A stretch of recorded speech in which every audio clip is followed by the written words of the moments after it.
turns out that sports like tennis might hold a secret to lasting long-term brain health so you can avoid dementia, you can avoid Alzheimer's. Bolivian Chimane and other Amazonian Amerindians seem to have the lowest dementia rates in the world. They are 2 to 3 times more physically active than the average American adult. There are people, I didn't ask them how old they were, but they're definitely over 50 years old, and they're walking with intention. You're like, if you just saw their movement patterns, you would think it was like a 25-year-old American. I think that we're used to our brains working and being challenged in the setting of physical activity. When we invented exercise as a thing, we kind of separated them out. And when we've brought them back together, we've made them really, really boring. Welcome to 2%. I'm your host, Michael Easter. Wimbledon.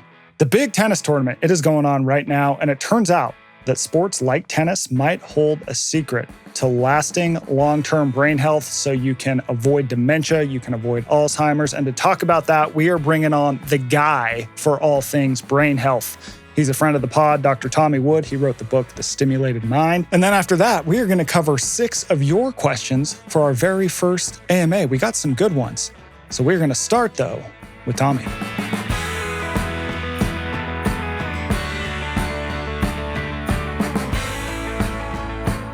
Story time about my very storied high school athletic career. I did one sport in high school. I was on the tennis team, and we were the absolute worst tennis team in the state. We did not win one match. I was truly awful, but I will tell you what, I really enjoyed playing tennis.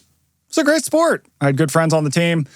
It allowed me to sort of like use my brain as I was moving. And as I got into my career now, reading health research, I found that sports where you are doing something that has a mental challenge along with a physical challenge, like in tennis, can actually be extremely beneficial for the brain. But I wanted to dive deeper in this topic with someone who has really, really thought about brain health, specifically as it relates to movement.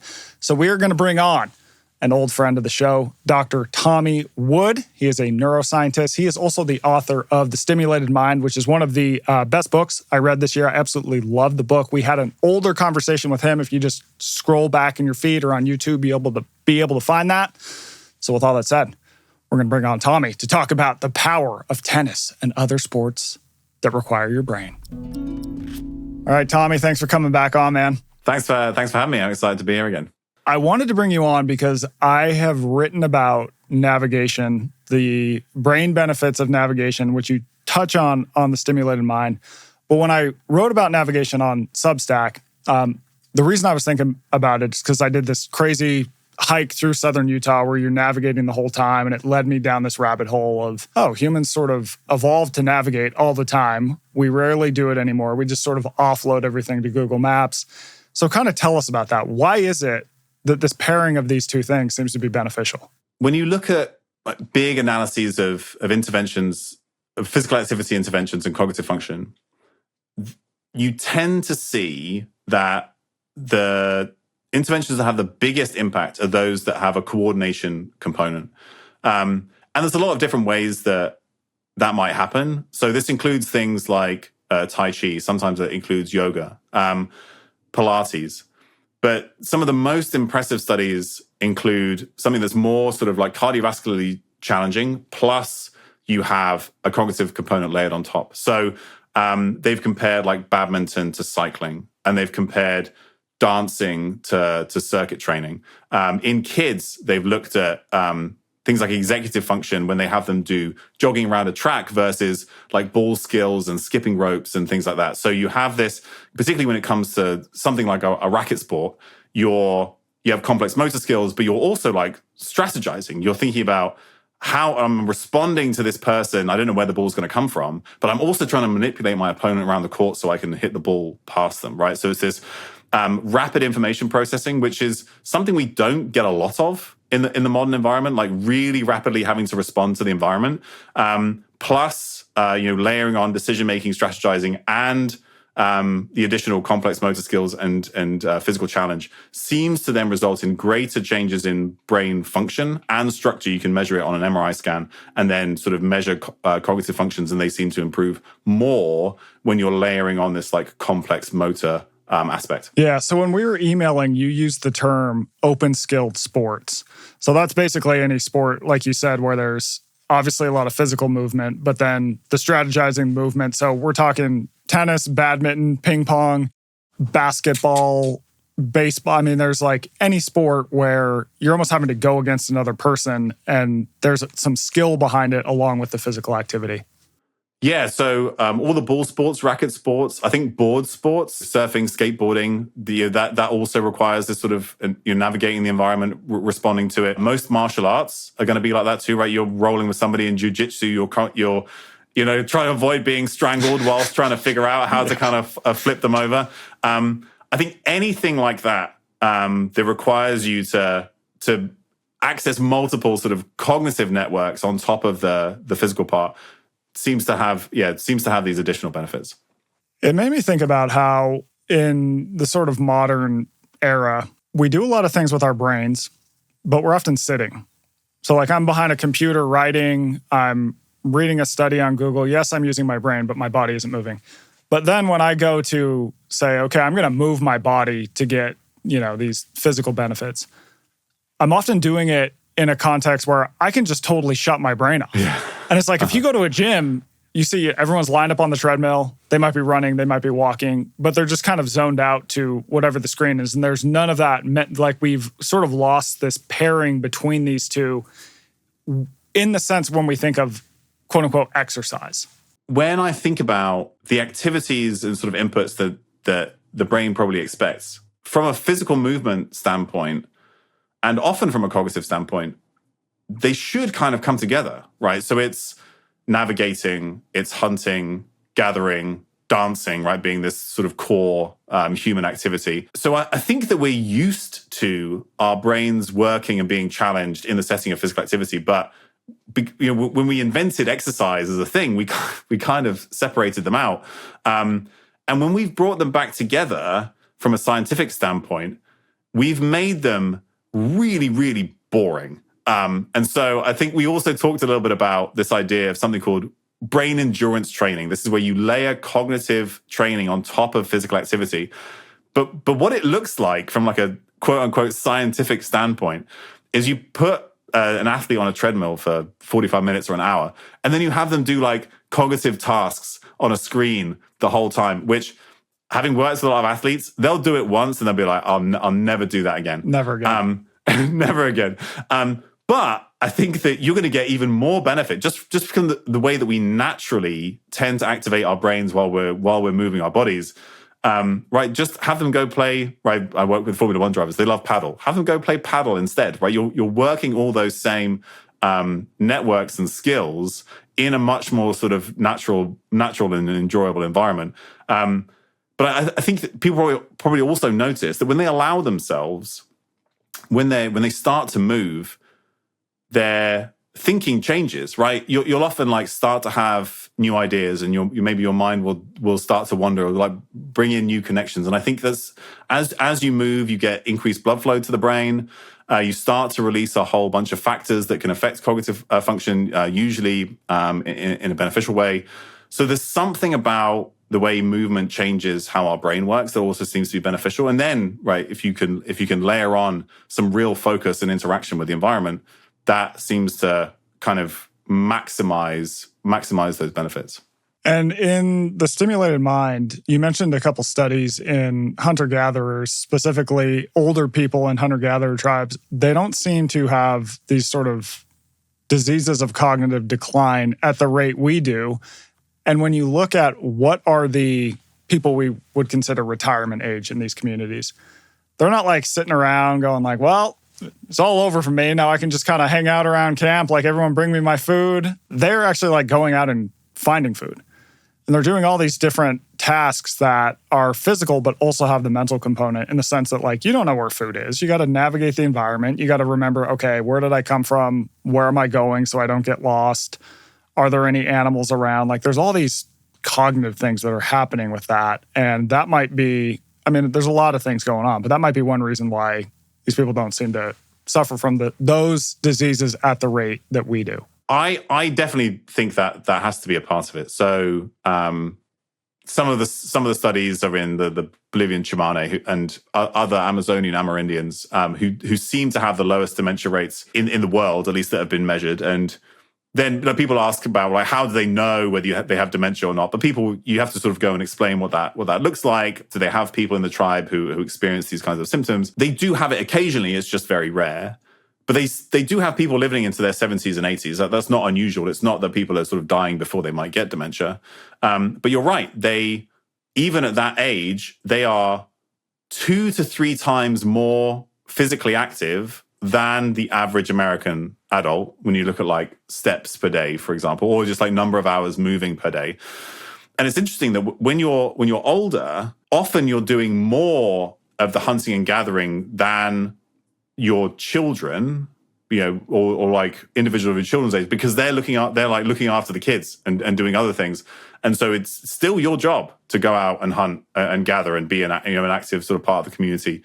Later on, you might transition to more of a sort of like an elder kind of teacher kind of role, but you're still very physically active during the day and then cognitively active, as you sort of engage in those processes of teaching. So I think all of that is going to be part of why they seem to have much lower rates of dementia than we do over here. Yeah, I actually went down and lived with the Chimane for a little bit for my book, Scarcity Brain.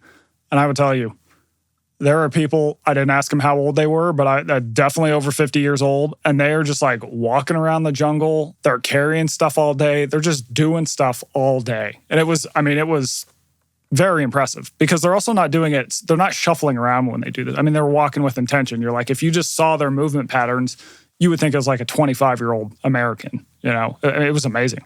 How do you think about using this in your own life? Do you do any open skill sports?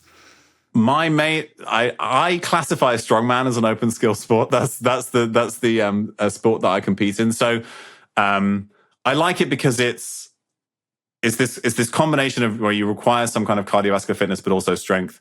But like every time you do it, there's a different skill involved, and it can like actually some of the lifts are quite technical, and you're pulling trucks or lifting out the stones or logs or something like that.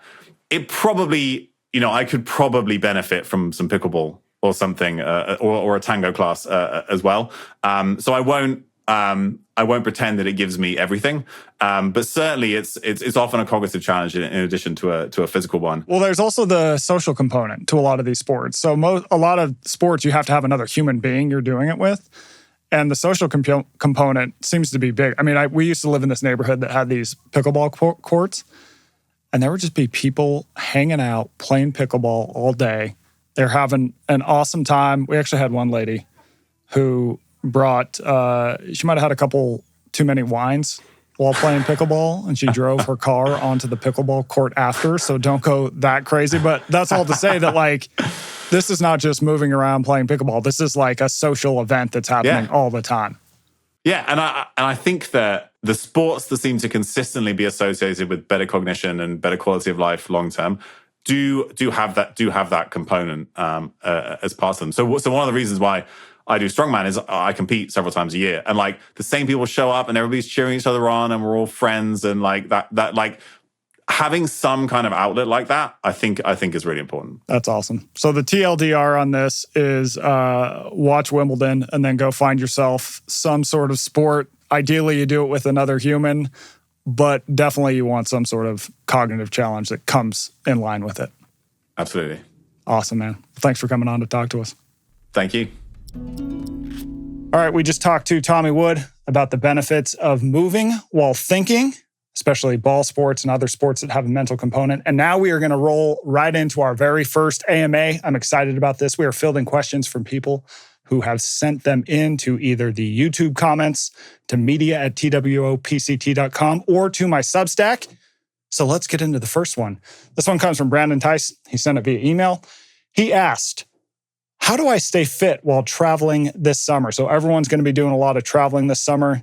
You got flights, you got road trips, you're with the family. It is a hectic time to try and figure out, how am I going to exercise? Now, there are two ways to think about this. First, the cardio component. You want to maintain your cardio. Cardio is most associated with better health outcomes. And I will tell you this, travel is the absolute best time to get in your cardio because you are in a new location. So I would advise at all costs, avoid the treadmill. You don't want to be in some dank hotel gym getting your cardio in. No, go out and explore the city on foot. That is the absolute best way to experience the city. 2 things I'll say. First off is go out early in the morning. I think that's when you really get the pulse of the place you're in. The place is coming alive, whether it's outdoorsy, whether it's a city. People are up and moving. There's just energy. It's fantastic. Second of all, I will say probably my favorite run I've ever done in my life. It was when I was traveling. I was in New Orleans. I went for a super early morning run in the French Quarter, and I happened to run down Bourbon Street as they were blasting away all the booze and vomit on the street. Now, that may not sound that exciting, but there was something renewing about it. It really got me a sense of New Orleans as a city, and you can find that anywhere you run. Now, for strength, this is where it gets a little more tricky. So I'll say 2 things. First off, if you are road tripping, I have a good hack for you, and that is to put a sandbag in your vehicle.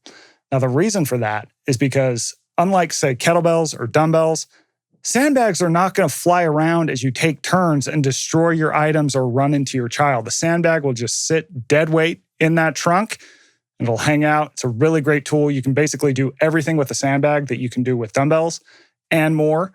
And then if you are in a hotel and you have to use the hotel gym, I'm going to give hotels a little bit of credit because hotel gyms have gotten so much better over the last 20 years. I remember when I used to travel 2 decades ago, the hotel gym would be a treadmill stuffed into a closet where they're also storing brooms and mops and stuff like that. But now most hotels will have a weight rack. And so then the question is, okay, well, what do I actually do when I'm in there? Because, I have some dumbbells. It's not the exact stuff I find at my gym. I wrote a post on my Substack. It is called The 6 Rules of a Good Workout. I would advise you to check out that. That will tell you 6 rules that you need to follow in order to build a good workout. You really just need to follow 6 basic movements. You can put those together in different exercises, and you will have a killer strength workout no matter where you are. Our next question comes from Jennifer, and she submitted this via Substack. So thank you, Jennifer, for reading 2%. She asked, if you could only do one exercise forever, and it can only be one, what would it be? Now, here's how I'm going to preface this. When you look at the research on endurance exercise versus strength exercise and which is better for health outcomes, endurance exercise seems to win. Endurance exercise seems to be most powerful for our health. Yes, strength is important, but not quite as powerful. So you might think I'm going to tell you to run, I'm going to tell you to cross-country ski or something. No, I have an even better answer. I'm going to say rucking. And that is because rucking is cardio heavy. It's mostly cardio, but it also contains a strength element. So you're going to kill 2 birds with just 1 stone. So to ruck, for those who are not familiar, all you got to do is get a backpack and put some weight in it. So you're going to be walking, you're going to be covering ground. That's going to get your heart rate up. It's a continuous cardio activity. But because that backpack has weight in it, you are also going to get a strength effect. It's going to really work your legs and it's really going to work your core. And when you look at research on what type of strength is most associated with longevity, leg strength seems to be really, really important. Not to mention core strength. That is what's really going to protect your joints and especially your back from long-term issues. Not to mention, humans evolved to carry weight. We are the only mammal that can pick up a weight and carry it for distance. We did that for all of time. It shaped our physiology. It shaped our health. Yet we removed it once we invented cars, baby carriages, wheeled luggage. All these different things were moved carrying from our life. And I think that if we put it back into our life, we're going to be much better for it. So that's my final answer. If I had to pick one thing, I'm killing 2 birds with 1 stone, and I am choosing rucking. All right, next question. This one came from Harvey Eilbaum. This one came in through email, the media@twopct.com email address. He asked, and you're going to see that this is a sort of follow-up from our last question. He asked, when are you restocking patches on the 2% shop? I have good news for you, Harvey. We have completely revamped the 2% shop. It is at twopct.shop. We've got new t-shirts, we've got new hats. And for those of you who are not in the know about what a ruck patch even is, so a lot of rucking backpacks, they have that little Velcro piece. A ruck patch goes on those Velcro pieces. There's a lot of different ruck patches out there, but ours, they are absolutely the best. Check them out, throw them on your pack. When you're out for a ruck, use that as a reminder to maybe go a little farther, maybe a little faster, and get more out of every step. All right, moving on to our fourth question. This one comes from Blake Lyon. This one came in on the Substack. Thanks for the question, Blake. How often should I do interval workouts for my VO2 max? So for those of you who aren't familiar with VO2 max, I'll try and simplify this as best as I can. It's basically a measurement of how much oxygen your body gets while you are exercising. And it happens to be one of the metrics that is most tightly correlated to longevity. Easy way to think about it, the higher your VO2 max, the farther you are from death and disease. So it's an important number to think about. So then the question is, all right, how do we elevate it? As Blake's question hinted at, interval workouts do seem to really help, but there's a catch. So when I publish the Burn the Ships workouts every month, as I do on 2%, the idea is that we're going to give you one really hard workout a week, but you're only going to do it once. We tend to do it Friday, Saturday, or Sunday, all as a big group online. Now, the reason we're doing it only once is because, yes, although interval workouts do seem to be one of the best ways to improve your VO2 max, you need those really high spikes in heart rate. The problem is that they're really taxing on your body. So if you're doing them all the time, it starts to take a real physiological toll. You'll get sort of burnt out, your recovery will suffer. And so this is why you see a lot of people who get into tons of high intensity work. They start to get run down, they get irritable, restless, their recovery gets messed up. So once a week, where did we get that figure from? You know, a lot of things, science hasn't really studied these things. So what I like to do is I like to go out and I like to talk to the smartest people working in the field who are working with actual human beings. People who are putting hundreds and hundreds of people through programs and really seeing what works. And the smartest practitioners I've talked to, these different trainers who are working with pro teams, down to everyday people like you and me, they tell me once a week is the sweet spot. It allows you to get enough work to elevate that VO2 max, to get in some really tough work, but not so much that you're going to get burnt out and beat down. And if you're looking for a good, hard workout, I suggest you check out Burn the Ships on 2%. That's at twopct.com. We have lots and lots of good workouts on there. You can do the one we're doing that month, or you can go in the backlog and just find new workouts to try that you'll like. So good luck out there. Enjoy the hard workout as you're doing it. You'll hate me, but guess what? You'll be better for it. All right, final question. This one is from Lorem Ipsum 1970, which is to say this is from a burner account. Came in through YouTube, as all comments on YouTube do via burner accounts. Question is this: if humans evolved to run, why is there such a high injury rate? Okay, I think we need to set this question up first with a little bit of information. So the idea that humans evolved to run long distances, that came from a 2004 paper in Nature that was published by a guy named Dennis Bramble and Daniel Lieberman. These two guys collaborated, and what they found is that when you look at the human body and why it's built the way it is, one of the reasons seemed to be that we evolved to be really good at long distance running, especially in the heat. So we sweat so we can cool ourselves, we move on 2 feet, and we are really unique in the animal kingdom in terms of how far of distances we can cover at a slow pace, especially while in the heat. So when that paper came out, it eventually led to the publishing of a book that was called Born to Run. And that book looked at that paper, argued that humans evolved to run long distances. Then it made an argument that because we have built these over-cushioned shoes, that is hurting our running and blah, blah, blah, doing all these terrible things. And so that author, he traveled to meet a tribe in Mexico. This is called the Tarahumara tribe. And he argued that these people run barefoot, just like humans should. They run all the time. They're super athletes, and they never, ever get injured. Therefore, everyone else should be running barefoot and we won't get injured. Well, it turns out that wasn't entirely true. When anthropologists go down there and live with those tribes for extended periods of time, they find two things. First of all, is that those tribes do in fact get injured. After these really long runs they do, which can be up to 50 miles, afterwards, everyone in the tribe who's done the run, they're hobbling around, they're complaining that their knees hurt, they're like, my hips hurt. They're just like us. The second thing that was really interesting about that is that they don't actually run for exercise. They're running more as a form of ceremony. There's more a mental component to their running. So there were some iffy things about that. But I think what we can say is that tribe generally gets injured less often per mile than we do. And then the question becomes, okay, Well, why might that be? So when you look at the injury rate of recreational runners in the United States, it finds that anywhere from 20 to 79% of runners get injured every year. 20 to 79%. One, that's an insane range. But two, I think we can say that, yeah, running has a pretty high injury rate. And I'm sure you've experienced this yourself. If you've ever taken up running and all of a sudden your knees hurt, yeah, that's you. Or if you know someone who says, yeah, I can't run anymore, it hurts my knees. Like, people get injured running. We all know this. So why is that? I think there are 4 key reasons that this happens. First of all, is that we run on really hard surfaces.